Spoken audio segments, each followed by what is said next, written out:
حضرت ادریس علیہ السلام کے زمانے میں انسان بہت بد عمل ہو گئے تھے۔ فرشتوں نے بارگاہ الہی میں عرض کیا کہ مولا، انسان بہت بدکار ہے اور یہ خلافت کے لائق نہیں ہے، انہیں معزول کر دیا جائے، یا کم از کم خلیفہ یہ رہیں اور وزیر ہم، تاکہ ہم ان کے بگڑے کام سنبھال لیں۔ رب تعالیٰ کا ارشاد ہوا کہ اس کو غصہ اور شہوت دیا گیا ہے جس سے زیادہ گناہ کرتا ہے۔ اگر یہ چیزیں تم کو ملیں تو بھی گناہ کرنے لگو گے۔ فرشتے بولے کہ مولا کریم، ہم تو گناہ کے پاس بھی نہ جائیں گے، واہ کتنا ہی غصہ اور شہوت ہو۔ حکم ربی ہوا کہ اچھا، تم اپنی جماعت میں سے اعلیٰ درجے کے پرہیزگار فرشتے چھانٹ لو، ان کو غصہ اور شہوت دے دیتے ہیں، پھر امتحان ہو جائے گا۔ چنانچہ ہاروت اور ماروت جو بڑے ہی عبادت گزار فرشتے تھے انتخاب میں آ گئے۔ حق تعالیٰ نے ان کو یہ چیزیں یعنی غصہ اور شہوت دے کر شہر بابل میں اتار دیا اور فرمایا کہ تم قاضی بن کر لوگوں کا فیصلہ کیا کرو اور روزانہ اسم اعظم کے ذریعے شام کو آسمان پر آ جایا کرو۔ یہ دونوں 1 مہینے تک ایسے ہی آتے جاتے رہے۔ اتنے عرصے میں ان کے عدل و انصاف کا عام چرچا ہو گیا اور بہت مقدمے ان کے پاس آنے لگے۔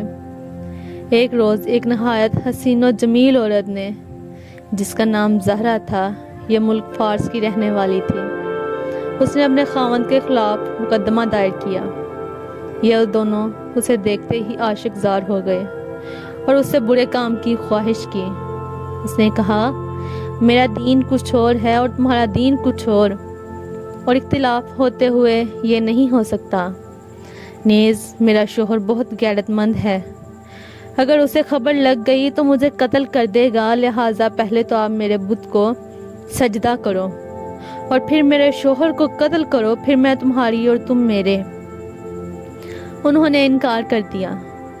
وہ چلی گئی، مگر ان کے دل میں اس کے عشق کی آگ بھڑک گئی۔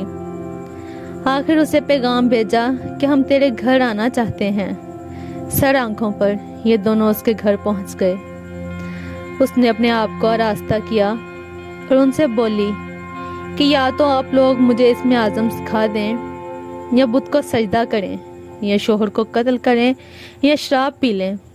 انہوں نے سوچا کہ اسم اعظم اسرار الہی ہے، اس کو ظاہر کرنا بہت ظلم ہے، بت پرستی کرنا شرک ہے اور قتل حق العباد، لاؤ شراب پی لیں۔ چنانچہ شراب پی لی۔ جب شراب پی لی، زہرا نے ان سے بت کو سجدہ بھی کروا لیا، اپنے شوہر کو قتل بھی اور اسم اعظم بھی پوچھ لیا۔ زہرا تو اسم اعظم پڑھ کر صورت بدل کر آسمان پر پہنچ گئی۔ حق تعالیٰ نے اس کی روح کو زہرا ستارہ سے متصل کیا اور اس کی شکل زہرا ستارہ کی طرح ہو گئی۔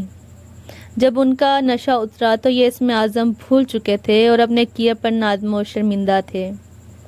حق تعالیٰ نے فرشتوں سے فرمایا کہ انسان میری تجلی سے دور رہتا ہے۔ یہ دونوں شام کو حاضر بارگاہ ہوتے تھے، پھر بھی شہوت سے مغلوب ہو کر سب کچھ کر بیٹھے۔ اگر انسان سے گناہ سرزد ہوں تو کیا تعجب ہے۔ تمام فرشتوں نے اپنی خطا کا اقرار کیا اور زمین والوں پر بجائے لعن طعن کرنے کے ان کے لیے دعائے مغفرت کرنے لگے۔ پھر یہ دونوں حضرت ادریس علیہ السلام کی بارگاہ میں حاضر ہوئے اور شفاعت کے طالب ہوئے۔ آپ نے ان کے حق میں دعائے مغفرت کی۔ بہت روز کے بعد حکم الہی آیا کہ ان کو اختیار دیجیے کہ یہ یا تو دنیاوی عذاب قبول کر لیں یا آخرت کا۔ حضرت ادریس علیہ السلام نے انہیں حکم الہی پہنچایا۔ انہوں نے عرض کیا کہ یا نبی، اللہ دنیا کا عذاب فانی اور آخرت کا عذاب عبدالعباد تک باقی رہے گا، ہم کو دنیاوی عذاب منظور ہے۔ چنانچہ حق تعالیٰ نے فرشتوں کو حکم دیا کہ ان دونوں کو لوہے کی زنجیروں میں جکڑ کر بابل کے کنویں میں اوندا لٹکا دیں۔ اس کنویں میں آگ بھڑک رہی ہے اور یہ لٹکے ہوئے ہیں۔ فرشتے باری باری سے ہر وقت ان کو کوڑے مارتے ہیں۔ سخت پیاس سے ان کی زبان باہر لٹکی ہوئی ہے۔ یہ عذاب قیامت تک ایسا ہی شدید رہنے والا ہے۔